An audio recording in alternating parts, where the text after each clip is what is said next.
누가복음 6장 안식일의 의미와 열두 사도. 소제목입니다. 안식일의 주인. 6장 1절부터 5절. 어느 안식일 예수님과 제자들이 밀밭 사이를 지나가고 있었다. 그때 배가 고팠던 예수님의 제자들이 밀이삭을 잘라 손으로 비벼 먹었다. 이 같은 제자들의 행위는 율법에서 허락된 정당한 행위였다. 모세 율법은 이렇게 명시해 놓고 있다. 만일 배가 고프면 이웃의 곡식밭에 들어가 손으로 이삭을 잘라 먹어도 괜찮습니다. 그러나 낫으로 이웃의 곡식을 베어가서는 안 됩니다. 신명기 23장 25절 말씀입니다. 때마침 제자들의 그런 모습을 보게 된 바리새파 사람들 몇 명이 아주 불쾌한 표정을 지으며 제자들에게 따져 묻는다. 아니, 안식일에 밀 이삭을 비벼 먹다니. 당신들은 어째서 안식일에 해서는 안 되는 일을 하는 거요? 안식일에 밀밭에서 이삭을 잘라 손으로 비벼 먹은 예수님의 제자들. 그들은 바리새인들이 만들어 놓은 안식일의 세부 규정을 어긴 것이다. 모세율법은 안식일에 일하는 것을 금했다. 그런데 바리새인들은 그것을 사소한 율법주의로 규정해 놓았다. 그들은 안식일에 소량의 곡물을 꺾는 것과 그것을 손으로 비비는 행위를 추수와 타작의 행위로 간주하고 안식일을 어기는 죄로 규정해 놓았다. 본래 하나님은 안식일을 복된 날로 만드셨지만 이처럼 바리새인들은 짐으로 바꾸어 버렸다. 안식일에 예수님의 제자들이 그런 규정을 어기자 딱 좋은 꼬투리를 잡았다는 듯 따지고 드는 바리새인들의 공격에 예수께서 대답하신다. 당신들은 성경에서 다윗과 그의 부하들이 시장했을 때 행한 일을 읽어보지도 못하였소. 그때 다윗은 성막에 들어가서 오직 제사장들만 먹을 수 있는 진설병을 가져다가 먹고 자신을 따르는 부하들에게도 나누어 주었어. 그랬다. 구약시대의 다윗과 그의 부하들은 사울 왕의 무고한 핍박을 피해 급히 도망하느라 몹시 배가 고팠다. 그런 때에 그들은 놉 땅의 대제사장인 아히멜렉의 도움으로 성막에 비치된 진설병을 먹었다. 진설병은 성막 내 성소에 있는 상위에 차려놓은 12개의 빵을 말하는데 매 안식일마다 새 빵으로 교체해야 했다. 율법에 따르면 이때 거두어들인 빵은 제사장들만 먹을 수 있었다. 하지만 그때 제사장이 아닌 다윗과 그의 부하들은 진설병을 먹고도 죽지 않았다. 이는 율법의 근본 정신이 규정이나 문자 자체에 있는 것이 아니고 사랑과 긍휼과 공의에 있음을 보여준다. 이처럼 다윗의 예를 들어 답변하신 뒤 예수께서 덧붙여 말씀하신다. 보시오, 인자는 안식일의 주인이라오. 앞서 마가는 자신이 쓴 책 마가복음에서 예수님의 말씀을 좀 더 구체적으로 기록해 놓았다. 안식일이 사람을 위해 만들어진 것이지 사람이 안식일을 위해서 만들어진 것이 아니란 말이오. 인자는 안식일의 주인이라오. 바리새인들은 자신들이 만들어 놓은 안식일의 사소한 규례에 집착하는 탓에 안식일에 더 깊고 소중한 핵심 진리를 보지 못했다. 이에 예수님은 태초에 아버지 하나님과 함께 안식일을 제정하신 안식일의 주인된 자의 자격과 권위로서 무엇이 안식일에 진정 소중한 것이고 무엇이 그렇지 않은지를 분명히 일깨워 주었다. 소제목입니다. 예수께서 손 오그라든 사람을 고치심. 6장 6절에서 11절. 또 다른 안식일 예수께서 회당에 들어가 가르치고 계실 때였다. 그 자리에는 오른손이 오그라든 사람이 있었다. 그러니까 자랄 때에 오른손의 성장이 중지되어 근육이 위축된 자다. 호시탐탐 예수를 고발할 구실을 찾으려고 혈안이 된 바리새파 사람들과 율법 교사들, 서기관들입니다. 그들은 예수가 과연 안식일에 그 사람을 고쳐주실 것인지 아니면 그렇게 하지 않을 것인지 가까이에서 핏발선 눈으로 줄곧 지켜보고 있었다. 암울하고 절망적인 세월을 보냈을 동족의 고통에는 전혀 관심이 없었다. 예수께서는 그들의 불순한 의도와 생각을 이미 다 알고 계셨다. 그럼에도 불구하고 예수께서 오른손이 오그라든 그 사람에게 말씀하신다. 자, 일어나 사람들 앞으로 나오시오. 그 사람은 기대에 가득 찬 들뜬 표정으로 자리에서 일어난 뒤 앞으로 나와 사람들 앞에 섰다. 그러자 예수께서 바리새파 사람들과 율법 교사들에게 말씀하신다. 당신들에게 한 가지 물어보겠소. 안식일에 선한 일을 행하는 것이 옳소? 아니면 악한 일을 하는 것이 옳소? 사람을 살리는 것이 옳소? 아니면 사람을 죽이는 것이 옳소? 그게 그러니까. 정답은 너무나 명확했다. 그러하기에 유대의 종교 지도자들은 당혹감에 얼떨떨하여 뭐라고 얼른 답하지 못하고 우물쭈물했다. 그러자 예수께서는 회당에 모여있는 사람들을 하나하나 찬찬히 둘러보신 뒤 앞에 서 있는 그 사람에게 말씀하신다. 자, 이제 당신의 손을 쭉 펴보시오. 네? 아, 내 손이 펴진다. 오랫동안 오그라져 있던 그 사람의 오른손이 거짓말처럼 쭉 펴졌다. 고침받은 사내는 물론이고 회당에서 그 광경을 목격한 사람들은 온통 흥분으로 들떴다. 기적을 체험한 적이 없는 사람들에게 눈앞에서 펼쳐진 기적은 놀랍고도 신기했다. 그런데 바리새파 사람들과 율법 교사들은 그런 모습을 보고 함께 기뻐하기는커녕 크게 성을 냈다. 예수에게 시비 걸려고 작정한 자신들의 처지가 아주 초라해졌기 때문이다. 그래서 그들은 아예 예수를 죽일 방법을 서로 의논하기 시작했다. 소제목입니다. 예수께서 12제자를 세우심. 6장 12절에서 19절. 어느 날 저녁 무렵 예수께서는 제자들을 남겨두고 홀로 산에 올라가 밤새도록 열심히 기도하셨다. 날이 밝자 제자들에게로 돌아오신 예수님은 제자들을 모두 부르신 후에 그들 가운데서 12명을 사도로 세우셨다. 이때 예수께서 세우신 12사도는 이러하다. 베드로라 이름을 새로 지어주신 시몬, 일명 게바, 베드로의 동생인 안드레, 세베대의 아들이며 요한의 형인 야고보, 역시 세베대의 아들이며 야고보의 동생인 요한, 빌립, 베드로 안드레와 함께 갈릴리 지역의 베스다 출신으로 나다나엘을 예수께로 인도한 사람입니다. 바돌로메, 일명 나다나엘입니다. 마테, 일명 레위, 도마, 일명 디두모, 알페오의 아들 야고보, 열심당원 가나안인 시몬, 야고보의 아들 유다, 일명 다데오, 나중에 예수님을 배신한 가룟 유다. 예수님의 12사도와 관련해서 당시의 정치적인 상황을 잠시 살펴보자. 당시 이스라엘은 로마 이후에 식민지 통치를 당하던 시절이었다. 이 시대에 이스라엘을 이끌던 주요 종교 집단으로는 바리새파, 사두개파, 에스네파 등이 있었고 로마의 통치에 저항하는 주요 정치 집단으로는 셀로파와 시카리파 등이 있었다. 여기서 셀로파는 열심당이란 뜻이고 헬라어로는 카나나이오스이며 아람어로는 카나나다. 개정판 한글 성경에서는 가나나로 번역되어 있습니다. 시카리파는 당금을 진 자란 뜻을 지닌 라틴어 시카리우스에서 유래된 명칭으로 자객을 의미한다.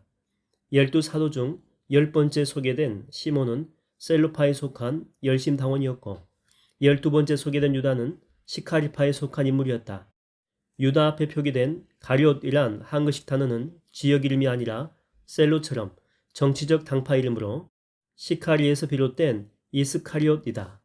어떤 학자들은 가룟을 유다가 태어난 마을 그리옷을 가리킨다라고 해석한다. 예수님은 자신을 따르는 많은 제자들 가운데 특별히 12명을 따로 뽑아 사도로 세우셨다. 제자와 사도는 차이가 있다. 제자는 예수님에게 가르침을 받고 따르는 자이고 사도는 예수님의 대리인으로 특별한 사명을 위임받은 자다. 따라서 이때 제자들 중에 특별히 선택받은 12명은 예수님의 대리인으로 특별히 사명을 위임받은 사도들이다. 후일 그들은 예수님의 대리자로서 초대교회를 이끈 지도자들이 되었다. 단 가룟 유다는 예수님을 배반하였기에 사도의 반열에서 탈락되었고 제비뽑기를 통해 마띠아가 그 자리를 대신하게 된다. 12사도를 세우신 뒤 예수께서 12사도와 함께 산에서 내려오시자 예수님을 따르는 수많은 사람들이 그곳에 모여 있다가 예수님 일행을 둘러쌌다. 그들은 유대 전역과 예루살렘 그리고 해안 지방인 두로와 시돈에서부터 예수님의 말씀을 듣기 위해 오거나 병을 고치려고 몰려온 사람들이었다. 자자 모두 질서를 지켜주시고 한 사람씩 앞으로 나와주세요. 예수께서는 자신에게로 몰려든 사람들을 긍휼히 여기시고 그들에게 치유의 은총을 베풀어 주셨다. 사람들의 질병뿐만 아니라 귀신 들린 자들까지도 말끔히 고쳐주셨다. 그렇게 되자 사람들마다 예수님을 한 번이라도 더 만지려고 야단이었다. 예수님을 만지기만 해도 예수님에게서 치유의 능력이 흘러나와 자신들을 모두 낫게 했기 때문이다. 소제목입니다. 예수께서 복과 화의 교훈을 베푸심. 6장 20절에서 26절. 하루는 예수께서 눈을 들어 제자들을 찬찬히 둘러보시고는 입을 열어 그들을 향해 가르침을 베푸신다. 기존의 종교 지도자들에게는 전혀 들어보지 못한 놀라운 천국 복음의 가르침이었다. 가난한 자들은 복이 있다. 하나님 나라가 그들의 것이기 때문이다. 굶주린 자들은 복이 있다. 그들이 배부르게 될 것이기 때문이다. 슬퍼하는 자들은 복이 있다. 그들이 기뻐하며 웃을 날이 올 것이기 때문이다. 신선하고 놀라운 가르침에 무리들은 귀를 쫑긋 기울여 주의 깊게 듣는다. 예수님의 가르침은 간단하고 명료했다. 현실적인 삶에 있어 실제로 힘과 위로가 되는 말씀이었다. 말씀은 이어진다. 너희가 나의 제자라는 이유로 사람들에게서 미움을 받고 배척을 당하고 욕을 먹고 억울하게 누명을 쓴다면 그런 자들은 복이 있다. 그러므로 그런 일이 너희에게 일어나거든 슬퍼하거나 낙담하지 말고 도리어 기뻐하고 즐거워하라. 장차 하늘나라에서 큰 상을 받을 것이기 때문이다. 생각해보라.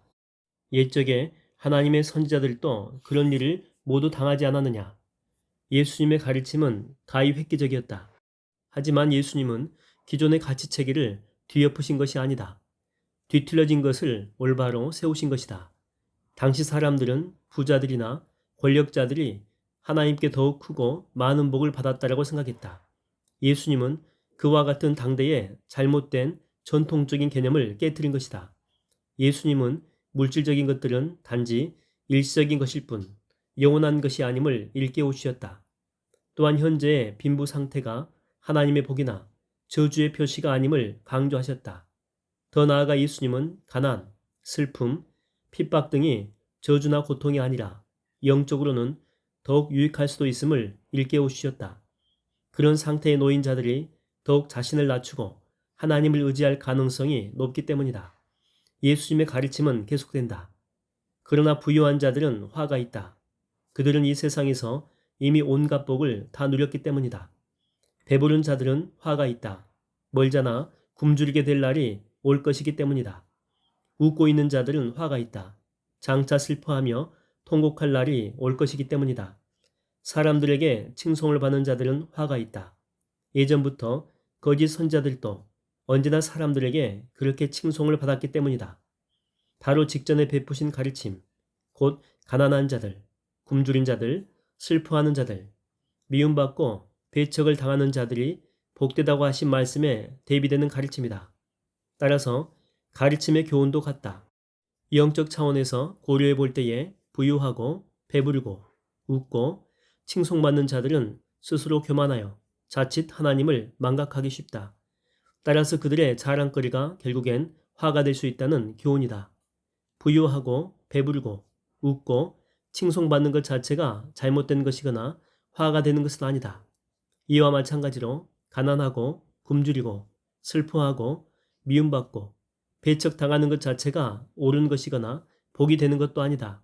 문제는 자신이 처한 상태가 아니라 그런 상태에서 하나님께 대해 어떤 자세를 취하느냐 하는 것이다. 결론은 이것이다. 어떤 처지에 놓여 있든 하나님을 신뢰하는 자는 복을 받게 되고 세상의 물질이나 권세를 신뢰하게 되면 화를 입게 된다.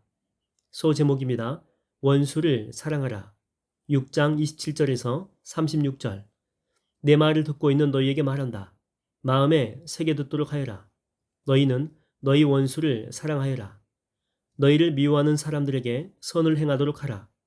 너희를 저주하는 사람들에게 복을 빌어주고 너희에게 해를 끼치는 사람들을 위해 기도하여라. 훗날 예수님은 십자가 위에서 자신을 못 박은 자들을 위하여 용서의 기도를 하심으로써 자신의 가르침에 대해 몸소 실천하셨다. 그래서 기독교는 사랑과 용서의 종교다. 가르침은 이어진다. 만일 누가 내 한쪽 뺨을 치거든 다른 쪽 뺨까지도 돌려대고 내게 겉옷을 달라 하거든 속옷까지도 주어라. 또 내게 구하는 사람들에게는 주고 누가 내 것을 가져가거든 도로 찾으려고 애쓰지 말라. 남이 내게 해주기를 바라는 대로 내가 먼저 남에게 그렇게 해주어라. 예수님의 가르침은 참으로 놀랍다. 기존의 종교 지도자들이나 세상 사람들의 일반적인 가르침과는 확연히 달랐다. 예수님은 하늘나라의 시민된 백성들이 이 땅 위에서 마땅히 행해야 될 윤리를 가르치신 것이다. 그것은 비폭력이요, 배려요, 베풀미요, 솔선수범이었다. 너희가 만일 너희를 사랑하는 사람들만 사랑한다면 그것이 무슨 칭찬거리가 되겠느냐? 죄인들도 다들 그렇게 하지 않느냐? 너희가 너희에게 잘해주는 사람들에게만 잘해준다면 그것이 무슨 칭찬거리가 되겠느냐? 죄인들도 다들 그렇게 하지 않느냐? 또 되돌려 받을 수 있는 사람들에게만 돈을 구워준다면 그게 무슨 칭찬거리가 되겠느냐? 악한 사람들도 되돌려 받을 수 있는 사람들에게는 기꺼이 돈을 구워주지 않느냐? 하늘나라의 시민된 백성들, 곧 믿는 자들은 이 세상에 속한 백성들, 곧 믿지 않는 자들의 보편적인 윤리의식보다 한층 고상하고 탁월해야 된다는 가르침이다. 따라서 믿는 자들은 믿지 않는 자들이 통상 행하는 윤리적 선행 이상의 더욱 선하고 착한 행실을 이웃들에게 베풀어야 하는 것이다. 그렇다면 믿는 자들은 어떻게 행해야 할까? 예수님의 가르침에 계속 귀를 기울여보자. 너희는 너희 원수를 사랑하고 원수에게도 선한 일을 행하여라. 또 빌리고자 하는 이에게 아무것도 바라지 말고 그저 구워주어라. 그렇게 하면 하늘나라에서 너희가 받을 보상이 클 것이고 너희는 하나님의 자녀가 될 것이다. 보아라. 하나님은 은혜를 모르는 사람에게나 악한 사람들에게나 인자하신 분이 아니더냐. 이처럼 너희의 하늘 아버지께서 자비로우신 것 같이 너희도 자비로운 사람이 되어야 한다. 하늘나라의 시민된 백성들, 곧 믿는 자들은 행함과 실천의 기준을 땅 위의 세상 사람들에게 두어서는 안 되고 하늘나라 아버지이신 하나님께 두어야 한다는 가르침이다. 따라서 믿는 자들은 은혜를 모르는 자들에게도 선과 자비를 베푸시는 하나님 아버지를 본받아 그렇게 선인과 악인을 구별하지 말고 모든 이들에게 선과 자비를 베푸는 자들이 되어야 한다. 세상 시민이 아니라 천국 시민된 높고 고상한 윤리의식을 가져야 되는 것이다. 소제목입니다. 남을 비판하거나 정죄하지 말라. 6장 37절에서 42절. 너희는 남을 비판하지 말아라. 그리하면 너희도 비판받지 않을 것이다. 너희는 또 남을 정죄하지 말아라. 그리하면 너희도 정죄받지 않을 것이다. 대신에 너희는 남을 용서하여라. 그리하면 너희도 용서를 받을 것이다. 여기서 비판하지 말라는 말은 합당하고 건전한 판단력을 행사하지 말라는 의미가 아니다. 도리어 믿는 자들은 진리와 거짓을 제대로 분별할 수 있는 건전한 판단력을 강력히 요청받는다. 그러므로 이때 예수님이 하신 말씀은 습관적이고 냉소적인 비난의 성향을 지적하신 것으로 누구든지 어떤 사람의 흠을 찾아내어 헐뜯고 비난하며 심판하려는 행위를 하지 말라는 뜻이다. 정죄하지 말라는 말은 어떤 사람을 죄인으로 규정하여 그의 죄값을 매기고 심판하는 행위를 하지 말라는 뜻이다.